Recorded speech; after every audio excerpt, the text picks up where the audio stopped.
بسم اللہ الرحمن الرحیم۔ السلام علیکم ناظرین، پچھلے پروگرام میں ہم نے آیا نمبر 30 کے حوالے سے گفتگو کی تھی، اور آج کی میری گفتگو اسی آیا نمبر 30 کے حوالے سے ہی ہے، کیونکہ اس میں ذکر تھا خلیفہ کا، اس پہ ہم نے بات کر لی تھی کہ خلیفہ سے کیا مراد ہے۔ تو اب لیکن میرا آج کا جو سوال ہے اسی آیت کے کانٹیکسٹ میں اپنا اگلا سوال امانہ صاحب سے کروں گی۔ السلام علیکم امانہ صاحب۔ جی وعلیکم السلام۔ امانہ صاحب، ہماری جو گفتگو تھی خلیفہ کے حوالے سے ہو گئی تھی، لیکن اسی آیا میں ذکر میں اس چیز کا ہے کہ جب فرشتوں کو اللہ تعالیٰ نے اس بات کی خبر دی کہ میں زمین میں اپنا ایک نائب بنانے جا رہا ہوں، تو یہ بات سن کے فرشتوں نے ایک اندیشہ ظاہر کیا تھا کہ کیا آپ اللہ تعالیٰ کو ایک ایسی مخلوق بنانے جا رہے ہیں کہ جو زمین میں فساد برپا کریں گے۔ تو میں یہ پوچھنا چاہتی ہوں کہ کیا فرشتوں کو اس بات کا پہلے سے جو انہوں نے اندیشہ ظاہر کیا، انہیں پہلے سے کیسے پتہ چلا؟ دیکھیے، ابھی آپ نے ایک لفظ استعمال کیا اندیشہ۔ جی بالکل۔ وہ اس لیے کہ اللہ تعالیٰ نے جب خلیفہ بنایا جی انسان کو، کہا کہ بھی میں خلیفہ بنانے والا ہوں، جی تو واضح طور پر جب کسی کے پاس اختیار ہوتا ہے، جی کسی کے پاس اقتدار ہوتا ہے، کسی کے پاس حکومت ہوتی ہے، تو ایک اندیشہ یہ بھی ہوتا ہے کہ وہ اس کا غلط استعمال کرے گا، اچھا اس حکومت کا، اس اقتدار کا، خلافت کا، صحیح۔ کہ اس کو غلط استعمال کر سکتا ہے، اس کا اندیشہ اور خدشہ ہوتا ہے۔ در حقیقت فرشتوں نے اسی کی دوسری جو سائیڈ بنتی ہے، دوسرا پہلو ہے، اسی کو سامنے رکھا، اچھا اس لیے کہ فرشتے اللہ تعالیٰ کی ذوی العقول مخلوق ہے، یعنی وہ مخلوق ہے جو عقل رکھنے والی ہے، جیسے جن ہے، انسان ہے، فرشتے ہیں، یہ ساری ذوی العقول مخلوق کہلاتی ہیں اللہ تعالیٰ کی۔ وہ سمجھتے تو تھے، آخر اللہ تعالیٰ جب ان کو حکم دیتا ہے تو وہ حکم کو بجا لاتے ہیں، تو جو حکم کو بجا لاتے ہیں سمجھتے ہیں تو بجا لاتے ہیں نا، تو لہٰذا ان کے پاس عقل تو ہوئی فرشتوں کے پاس۔ تو انہوں نے اسی بنیاد پر کہا تھا کہ جب ایک مخلوق کو تو اختیار دے رہا ہے، ارادہ دے رہا ہے، تو اس سے خدشہ اس بات کا یہ پیدا ہوتا ہے کہ یہ تو خون بہائے گی، یہ تو فساد زمین میں کرے گی۔ تو اللہ تعالیٰ نے انسان کی شخصیت کا جو مثبت پہلو ہے اس کو سامنے اللہ تعالیٰ نے رکھا، اچھا اور وہ آگے جا کر پھر اسی رکوع میں اللہ تعالیٰ نے اس کو بیان کیا کہ وہ جو آدم کو وعلم آدم الاسماء کلھا، اسماء آدم کو سارے سکھائے اور پھر فرشتوں کے سامنے پیش کیا۔ جی جی تو در حقیقت اللہ سبحانہ و تعالیٰ نے یہ بتایا کہ بے شک انسان کے پاس اختیار اور ارادہ میں انسان کو دے رہا ہوں، اور اس کا امکان بھی ہے کہ یہ خون بھی بہائے گا، یہ فساد بھی کرے گا، لیکن یہ بھی دیکھو کہ انسان کی شخصیت کے جو مثبت پہلو ہیں وہ یہ پہلو ہیں۔ تو در حقیقت اس بات کو جو فرشتوں نے کہا تو وہ بالکل اپنی جگہ پر بات درست تھی، ایک اندیشہ اور خدشہ انہوں نے اس بات کا بیان کیا تھا، یہ کیونکہ اختیار اور ارادے کو مس یوز بھی کیا جاتا ہے۔ لیکن ہمارے بعد علماء نے یہ کہا کہ بھئی چونکہ فرشتے پہلے مخلوقات کو دیکھ چکے تھے کہ جنہوں نے فساد پھیلایا تھا یا خون بہایا تھا، تو شاید اسی بنیاد پر اور اسی مشاہدے کی بنیاد پر فرشتوں نے یہ بات کہی تھی۔ لیکن زیادہ جو بہتر بات ہے، جو میں سمجھتا ہوں کہ وہ ہمیں یہاں سے آیت سے سمجھ آتی ہے، وہ یہی بات ہے جو پہلے میں نے بیان کی ہے۔ ٹھیک ہے، لیکن اللہ تعالیٰ نے آدم علیہ السلام کو اسماء کی تعلیم دی، سکھا دی ہے، فرشتوں کو نہیں دی۔ اللہ تعالیٰ نے ایک تخصیص رکھی ہے، انسانیت، ایک جو انسانی مخلوق جو بنائی ہے کہ اس کو ایک درجہ بلند دیا۔ جی، تو میں یہی بات سوچ رہی تھی کہ بھی اس تخصیص کی کیا وجہ ہے؟ دیکھیے، انسان کو خلیفہ بنایا، انسان کو ارادہ اور اختیار دیا جو فرشتوں کے پاس نہیں ہے۔ اب اس ارادہ و اختیار کی بنیاد پر اللہ سبحانہ و تعالیٰ نے انسان کی شخصیت میں دونوں چیزیں رکھی، ایک طرف فساد بھی ہے، خون کا بہانا بھی ہے، لیکن دوسری طرف انسان کی شخصیت کے تعمیری پہلو بھی ہیں۔ اب جب اللہ تعالیٰ نے یہاں پر یہ کہا کہ اسماء انسان کو سکھائے، اب اسماء سے مراد یہ لیا جاتا ہے کہ ہر چیز کا ایک نام ہوتا ہے۔ آپ دیکھیے ہمارے سامنے گلاس، ہم نے اس کو گلاس کا نام دیا، یہ ٹیبل ہے، ہم نے اس کو سائڈ ٹیبل کا نام دیا، یہ چیئر ہے، اس کو چیئر کا نام دیا۔ اب ہر چیز کا نام اللہ تعالیٰ نے انسان کو سکھایا۔ ایک بات تو یہ ہے، اس سے اسماء سے مراد تکوینی علوم بھی مراد ہیں، یعنی تکوینی علوم سے مراد کائناتی علوم ہیں۔ انسان فلسفہ میں، انسان سائنس میں، ٹیکنالوجی میں کتنی ترقی کرتا چلا جا رہا ہے۔ یہ انسان کی شخصیت کے وہ پہلو ہیں کہ جو مثبت ہیں، جو تعمیری ہیں، جو تعلیمی ہیں، جو علمی ہیں۔ یہ بھی انسان کا مرتبہ اور درجہ ہے کہ جس کو ملحوظ خاطر رکھنا چاہیے۔ ٹھیک، آیت نمبر 35 کی اگر ہم بات کریں کہ جب حضرت آدم علیہ السلام کو ایک درخت کے قریب جانے سے روکا، جی تو اس لفظ شجرہ سے مراد ایکچولی یعنی درخت ہی ہے یا یہ تشبیہ کے طور پہ استعمال ہوا دیکھیے، ہے؟ اس کے بارے میں مفسرین کرام نے اس بات کو بیان کیا ہے کہ اللہ سبحانہ و تعالیٰ نے اس کی تعمیم رکھی، صرف اس کو شاجرہ کہا، اللہ نے کوئی اس کی تخصیص نہیں بیان کی، اچھا، یعنی یہ نہیں بیان کیا کہ یہ درخت کون سا درخت تھا، اگرچہ ہمارے بعد مفسرین اس تفصیل میں چلے گئے، لیکن اس کی کوئی ضرورت نہیں ہے، کیونکہ قرآن مجید میں کہیں پر بھی شجرہ کو بیان نہیں کیا گیا کہ شجرہ کیا ہے۔ بس اتنی سی سادہ اور سمپل سی بات ہے، وہ یہ ہے کہ اللہ سبحانہ و تعالیٰ نے منع کیا، بس اچھا، اس سے رکنا چاہیے۔ ہمیں یہ تعلیم دی گئی ہے کہ اللہ سبحانہ و تعالیٰ جو آپ کو حکم دیتا ہے اس کو بجا لائیے، اور جس سے اللہ سبحانہ و تعالیٰ آپ کو منع کرتا ہے آپ اس سے رک جائیے۔ یہ سادہ سی تعلیم ہے یا اس میں یہ بھی باتیں ہوتی کہ وہ درخت کس چیز کا تھا، وہ کیوں مطلب اس کا پھل کھانے سے روکا، یا بس آپ جیسے کہہ رہے ہیں کہ بھی ایک قرآن سمپل پاک بات نے ہے؟ صرف اس کو شاجرہ کہا، ولا تقربا هذه الشجرہ۔ اللہ تعالیٰ نے کہا کہ آدم و حوا تم دونوں اس درخت کے پاس، یہ تم ان نے کے لیے نہیں، ٹیسٹ رکھا تھا؟ وہی ٹیسٹ ہو گیا نا، وہی بات، یعنی کہ اللہ سبحانہ و تعالیٰ نے بس ان کو یہ کہا کہ بس اس کے قریب نہیں جانا، اچھا، اللہ کا حکم ہے اس کو بجا لاؤ۔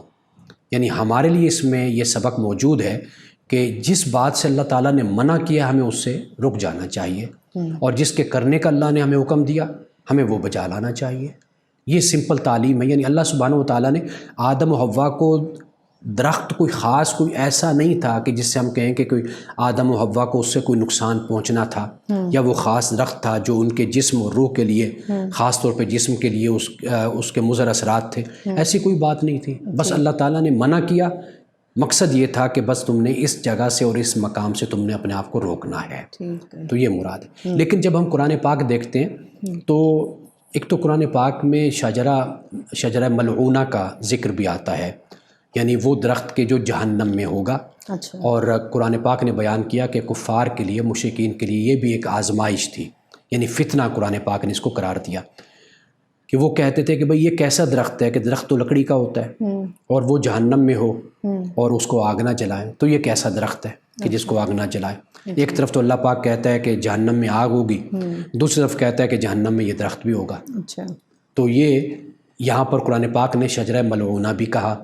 یعنی اگر ہم تھوڑا سا قرآن پاک کو دیکھتے ہیں تو ہمیں یہ بات سمجھ آتی ہے کہ در حقیقت جو شجرہ ہے یہ در حقیقت وہ اعمال، وہ افعال، وہ کام کہ جو اللہ سبحانہ و تعالیٰ کی معصیت اور نافرمانی کے کام ہیں، در حقیقت اس سے آدم و حوا کو روکا گیا تھا۔ میں یہی بات سمجھنا چاہ رہی تھی نا کہ یہ تشبیہاً لفظ استعمال ہوا ہے کہ اس کے پیچھے کچھ چیزیں ہیں جن کو ہم استعارہ کے طور پہ استعمال بعض کر رہے ہیں۔ لوگوں نے اس سے یہ بھی مراد لیا کہ یہ جو شجرہ کا لفظ ہوتا ہے، شجر، جی، شین جیم را، اس کا ایک مادہ لڑائی جھگڑے بھی، یہ بھی اس کا بنتا ہے، اختلاف، ٹکراؤ، اچھا، یہ بھی اس سے مراد لیا جاتا ہے۔ تو بعد نے یہ بھی نقل کیا کہ بھئی اصل میں آدم و حوا کو منع کیا گیا شاجرہ سے، یعنی شاجرہ سے مراد یہ ہے کہ یہ جو اختلاف ہوتے ہیں، لڑائی جھگڑے ہوتے ہیں، فساد ہوتا ہے، یہ چیز انسانی معاشرے کے لیے، انسانی ذات کے لیے چونکہ یہ نقصان دہ ہے روحانی طور پر، تو لہٰذا اللہ سبحانہ و تعالیٰ نے در حقیقت انسان کو یہ بتایا کہ ابھی جو تم جنت میں رہتے ہو اور اگر تم شجرہ کے پاس گئے تو گویا کہ جنت تم سے چھن جائے گی، اچھا، تم اس سے علیحدہ ہو جاؤ گے۔ تو اللہ سبحانہ و تعالیٰ نے شجرہ سے یہاں پر جب منع کیا تو مراد یہ کہ یہ جو لڑائی جھگڑے ہوتے ہیں، آپس کے اختلاف اور فساد، ٹکراؤ اور ایک دوسرے کے خلاف سازشیں، ہر وقت یہ لڑنا جھگڑنا، یہ در حقیقت انسان کے سکون کو برباد کر دیتے ہیں۔ تو لہٰذا اللہ سبحانہ و تعالیٰ نے یہ جو جنت سے چلے جانے کا حکم دیا، یہ در حقیقت اسی بات کی طرف اشارہ ہے کہ انسان جب لڑائی جھگڑے اور فساد میں پڑتا ہے تو گویا کہ انسان امن اور سکون سے محروم ہو جاتا ہے، تو امن سکون در حقیقت یہی جنت ہے، تو یہ اشارہ اس بات کی طرف ہو جاتا ہے۔ ٹھیک ہے۔ اگلی آیت نمبر 36 میں ہے کہ پھر پھسلا دیا انہیں شیطان نے۔ جی، تو شیطان کو اللہ تعالیٰ نے اتنی پاور دی کیوں تھی کہ وہ بہت آرام سے جو ہے وہ پھسلا دیا انہوں نے؟ دیکھیے در حقیقت یہ انسان کے لیے آزمائش ہے۔ اللہ سبحانہ و تعالیٰ نے جنت اور جہنم یہ بنائی ہے، تخلیق کی ہے، اور یہ اسی لیے تخلیق کی گئی کہ جو لوگ شیطان کی طرف ہو جائیں گے، شیطان کے نقش قدم پر چلیں گے تو ان کا انجام برا ہوگا، اور جو رحمان کی بات کو مانیں گے اور ارادہ اور اختیار کے ساتھ اللہ تعالیٰ کی فرمانبرداری کی طرف آئیں گے تو ان کے لیے جنت ہوگی۔ تو در حقیقت شیطان کو جو اختیار دیا، یہ بات بھی یاد رکھیے کہ شیطان کبھی جرم اور گناہ کبھی ہاتھ پکڑ کر زبردستی نہیں کرواتا۔ شیطان کا کام صرف اتنا ہے کہ وہ دعوت دیتا ہے، وہ بلاتا ہے، وہ آواز دیتا ہے۔ قرآن پاک نے اس کو بیان کیا کہ کل قیامت کے دن جو شیطان کی فرمانبرداری کرنے والے کہیں گے کہ بھئی ہم نے تیری وجہ سے ایسے، اس نے کہا بھئی میں نے کون سا کوئی زبردستی تم سے گناہ کروایا تھا، کوئی بائی فورس تو نہیں کروایا نا، یہ تم اپنی مرضی سے ہی، میں نے تو فقط تمہیں بلایا تھا اور تم نے میرے بلانے پہ لبیک کہا، تم آ گئے۔ تو شیطان بھی اس دن اپنے آپ کو بری کر لے گا کہ میں نے زبردستی تم سے کوئی گناہ نہیں کروایا تھا۔ تو شیطان کا کام فقط اتنا ہے کہ وہ آپ کو دعوت دیتا ہے۔ تو یہاں پر قرآن پاک نے اسی چیز کو بیان کیا ہے۔ سوال ہے کہ ایک طرف تو شیطان کو پاور مل گئی وہ پھسلا سکے، تو حضرت آدم علیہ السلام یعنی انسان کی جو تخلیق ہے، اللہ پاک نے بہت اچھے منظم، ہر چیز کی ایک منظم طریقے سے پلاننگ کر کے بنایا گیا ہے کائنات کو، اور ساری کائناتیں اور ہمارے جہان کے علاوہ جتنی بھی ہیں، تو انسان جو ہے اس کو اللہ تعالیٰ نے بہت اسے کہنا چاہیے ایک پراپر، اس کے لیے مجھے ورڈ نہیں مل رہا کہ سادہ بات کروں کہ بہت زیادہ خصوصیات دے کے پیدا کیا جی، اور اس کو نائب بھی بنایا، خلیفہ بنایا۔ تو مطلب حضرت آدم علیہ السلام اتنی آسانی سے شیطان کے بہکاوے میں کیسے آ گئی اتنی خصوصیات کے مالک ہونے کے باوجود؟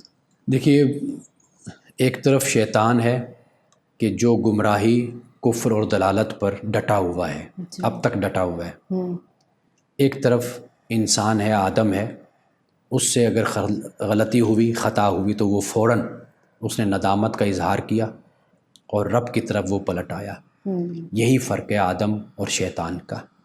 یہاں پہ اللہ تعالیٰ نے اسی بات کو بیان کیا ہے۔ قرآن پاک کے اور مقامات ہمارے سامنے ہیں، سورۃ الاعراف کو دیکھ لیجئے، سورۃ طٰہٰ کو دیکھ لیجئے، جہاں پہ اللہ سبحانہ وتعالیٰ نے اس بات کو بیان کیا ہے کہ شیطان اور آدم کا یہ فرق ہے۔ اللہ تعالیٰ نے یہ بتا دیا کہ وہ شخص یا وہ انسان کہ جو اپنی غلطی پر ڈٹا رہتا ہے اور گمراہی اور دلالت پر قائم رہتا ہے، وہ شیطان کی طرف ہوتا ہے، وہ شیطان کا چیلا ہوتا ہے، اس گروہ میں شامل ہوتا ہے۔ لیکن جو آدم ہے، یہ نہیں ہے کہ وہ غلطیوں سے پاک ہے، خطاؤں سے پاک ہے۔ غلطی اور خطا اس سے بھی ہوتی ہے، بائی چوائس۔ غلطی شیطان بھی کرتا ہے، انسان بھی کرتا ہے، لیکن فرق کیا ہے؟